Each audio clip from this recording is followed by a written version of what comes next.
कितना लगेगा क्या है चार्ज, 4000 में छोड़ दूंगा 6 लोगों को बोल के बोला। फिर 1 घंटे के बाद 6000 हो गया, फिर 1 घंटे के बाद 8000 हो गया। रात में हम जैसा निकलने का डिसाइड करें 7-8 बजे का, 8000 रुपये, 10,000 रुपये, उससे 1 रुपये कम नहीं होगा। और 1 घंटा रुकोगे। और होटल्स के चार्ज की अगर बात करें, डबल। हमारी है, पैसा हमारा है, समय हमारा है, लेकिन उसको यूटिलाइज कैसे कर। 1 घंटे का रास्ता होगा। वो स्नो गिरने की वजह से, ट्रैफिक जाम की वजह से पूरा कम से कम 28 से 30 घंटे लग गया। जय मां गंगे, हर हर Gange. Hello everyone, welcome back to OT expert.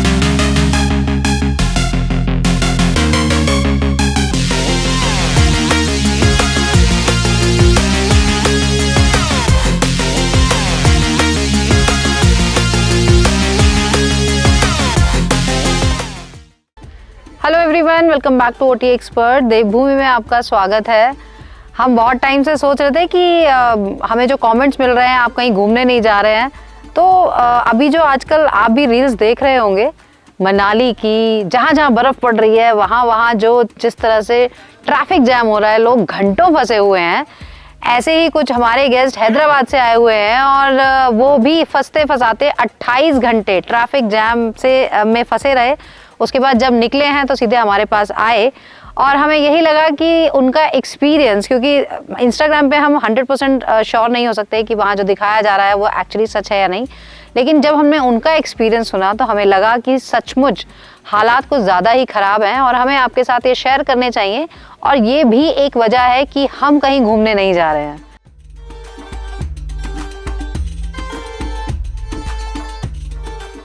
Guest आने में बहुत देर लगा रहे हैं क्योंकि ये मुझे लग रहा है ज़्यादा थके हुए हैं। 28 घंटे जैम में फंसने के बाद अब इनकी हालत नहीं है कहीं आने में। चलिए, जब तक वो आते हैं तब तक हम थोड़ा सा और इसके बारे में जानने की कोशिश करते हैं कि ये जो टूरिज़्म जिस तरफ जा रहा है, हम समझ नहीं पा रहे हैं कि लोग बस जैसे ही छुट्टियां होती हैं या स्नोफॉल, क्योंकि हमारे पास भी बहुत सारे कॉल्स आए थे कि मैडम अरकजा में स्नोफॉल हुआ है, तो हमने कहा नहीं, स्नोफॉल तो नहीं हुआ है, लेकिन हाँ, यहाँ पर आने के लिए आपको घंटों ट्रैफिक जैम में फंसकर नहीं आना होता है। और साथ ही यहाँ, क्योंकि यहाँ से 2 किलोमीटर ऊपर स्नोफॉल हुआ था और यहाँ से बहुत सुंदर स्नो पीक्स दिखाई दे रहे थे। ये वेदर भी अपने आप में एक अल्टीमेट वेदर था। सबने, यहाँ जितने लोग थे उन्होंने बहुत एंजॉय भी किया, लेकिन जो लोग जैम में फंसे हुए थे, मुझे नहीं लगता कि उन्होंने कुछ एंजॉय किया होगा, रादर कि उन्होंने बहुत ज़्यादा कुछ झेला। आ गए हमारे गेस्ट भी आ गए। तो ये है हमारे गेस्ट जो आए हैं हैदराबाद से। सूरज को मैं लगभग पिछले 4 सालों से जानती हूँ, 4 या 5 साल, है ना।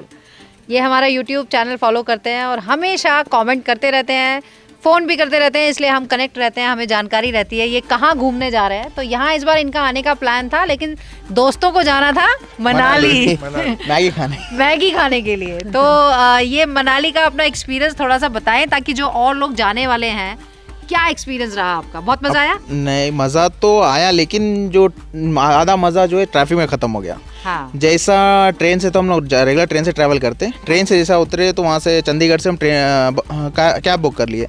कैब बुक करने के बाद वहाँ से मुश्किल से 6 घंटे का रास्ता होगा। हाँ। और स्नो गिरने की वजह से, ट्रैफिक जाम की वजह से पूरा कम से कम 28 से 30 घंटे लग गया। तो जो हम रील्स में देख रहे थे वो सही था? वो रील ऐसा ही था? नहीं, आधा फेक है, आधा रियल है। जो बता रहे, बुला रहे हैं कि हाँ आओ आओ, वो फेक है।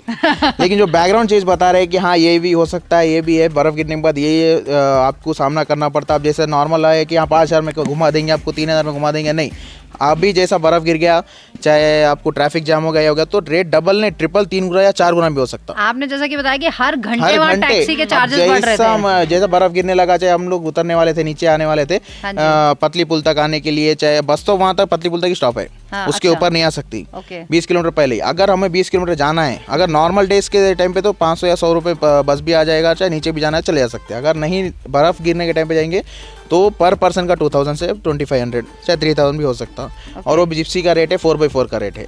अब हमको जैसा सुबह हमने शाम में 4 बजे पूछा था कि कल कितना लगेगा क्या है चार्ज, 4000 में छोड़ दूंगा 6 लोगों को बोल के बोला। फिर 1 घंटे के बाद 6000 हो गया, फिर 1 घंटे के बाद 8000 हो गया। रात में हम जैसा निकलने का डिसाइड करें 7-8 बजे का, 8000 रुपये, 10,000 रुपये, उससे 1 रुपये कम नहीं होगा। और 1 घंटा रुकोगे तो 12 भी हो सकता है। आपने टैक्सी ली? फिर बात किया, इधर उधर बात करने के बाद, पूरी कोशिश करने के बाद बोल तो बातचीत करें 6,500 में लास्ट छोड़े, माना। उसके बाद पतली पुल के बाद फिर से उसका भी, चंडीगढ़ का तो नॉर्मल 6 से 7,000 रुपये बड़ी गाड़ी का।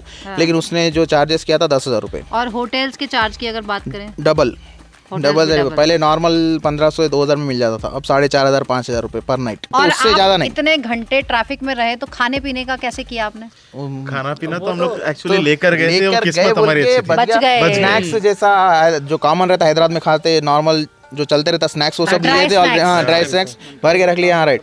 टॉयलेट, वॉशरूम्स का क्या हुआ? अब देख, तो पूछिए ही मत। अब हम तो चल जाते जो लेडीज है, इतने तो सारे लोग वहाँ पे, तो बड़ी मुश्किल तो रही होगी ना, क्योंकि और वहाँ ओपन पे में क्या कर रहे थे, जैसे होटल्स वगैरह में जो 100 रुपए में मिलता वो 200-300 में भी बेच वो हर रहे थे। जगह होता है, वो तो मौके पे चौका होता चाय है। तो हर किसी को तो चाय कंपलसरी चाहिए, चाहे 20 रुपए में मिलता, लेकिन वहाँ 40 हो गया, 50 रुपए रेट हो गया चाय का, 30 रुपए। अरे अभी नहीं है, अवेलेबल नहीं है, फिर लाइन में खड़े होना। चाहे खाने के लिए भी हर चीज में लाइन में खड़े होना। पूरे उड़ी पड़े तो ऊपर आ रहे थे। तो अगर हम ओवरऑल अगर आपसे पूछे कि दोबारा अगर आपको कि मनाली बर्फ देखने जाना है तो आप क्या बोलोगे? नहीं नहीं नहीं, नहीं जाना है। नहीं जाना है। वो और वो आपका दोस्त का है जिसको मैगी खानी थी। मैगी खाने वाला।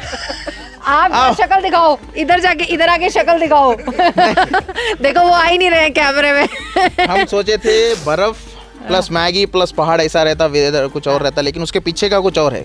बेसिकली वही है कि जो रील्स में दिखाया जाता है ना सब अच्छा, तो वो भी दिखाना चाहिए। जो एक्चुअल कंडीशन होती है वो भी दिखानी चाहिए कि आपको ये वाले चैलेंजेस भी आपको फेस करने पड़ सकते हैं। हाँ, ये भी है। जो भी रील बना रहा, चाहे इन्फ्लुएंसर है कोई भी है, तो बताना तो चाहिए कि हाँ 10 दिन पहले मैं यहाँ रह रहा हूँ, ये सब मैं वो कर रहा हूँ, बर्फ के लिए वेट कर रहा है, ये कर रहा, वो नहीं डायरेक्ट मैं रील डाल दूंगा कि स्नोफॉल हो गया, ये हो गया। लेकिन उससे पहले तो क्या चीज करा, क्या करा, खाना मिला नहीं मिला, तेरे पास तो पैसे हर चीज है, जिसका पैसे नहीं है क्या करना।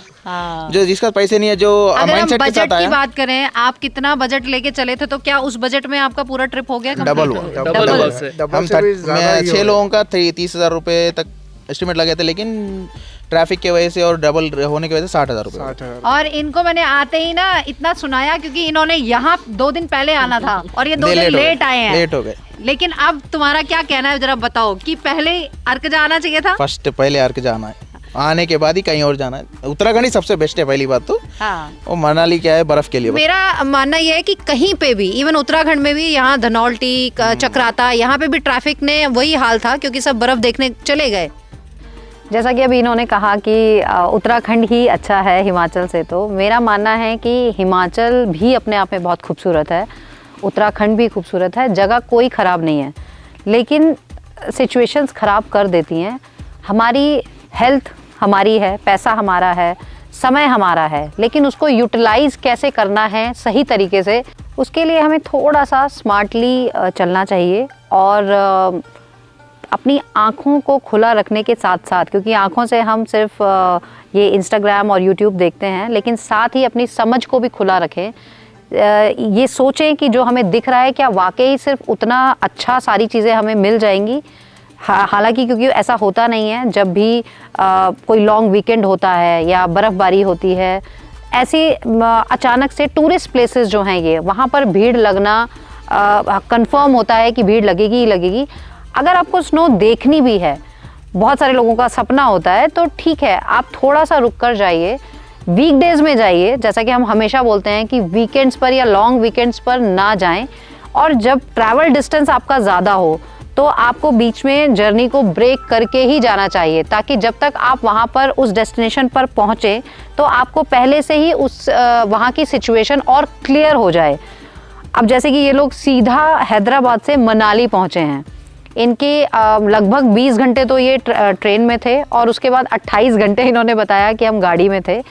तो अगर हमारे साथ ऐसा हो पर्सनली, तो शायद हम कभी आगे प्लान ही नहीं बनाएंगे अपना कोई भी ट्रिप।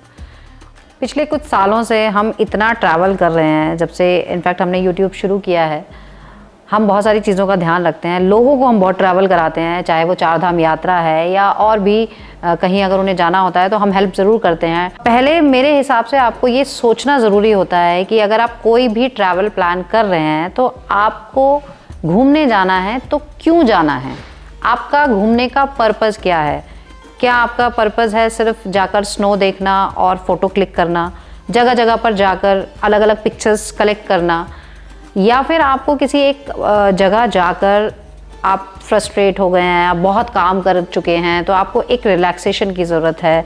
जैसा कि अभी हमने रिट्रीट यहाँ पर ऑर्गेनाइज़ किया था, जगह जगह होती हैं, आई एम नॉट टॉकिंग कि आप यहीं पर आओ। पहले ये हमें समझना ज़रूरी है कि हमें अगर एक छुट्टी चाहिए तो उस छुट्टी को हमें कैसे यूटिलाइज़ करना है। क्या हमें अपनी बॉडी को रिलैक्स करना है, अपने माइंड को रिलैक्स करना है, या हमें, जैसा कि लोग कहते हैं ना कि हम दिल्ली से आ रहे हैं, हमें आपके यहाँ आना है, आपके आसपास घूमने की जगह क्या है? मेरे हिसाब से तो आप अगर घर से यहाँ तक आ रहे हैं तो वो एक घूमना ही है, और यहाँ आकर आप इस जगह को फील करें, रिलैक्स करें। जिस भी जगह आप जा रहे हैं तो उस जगह को फील करने के लिए आपको कुछ समय चाहिए, थोड़ा सा ठहराव चाहिए, तो आई थिंक वो थोड़ा सा इजी हो जाता है आपका जो भी हॉलीडे रहता है। और वही घूमने का मतलब होता है एक्चुअल तो, मेरे हिसाब से।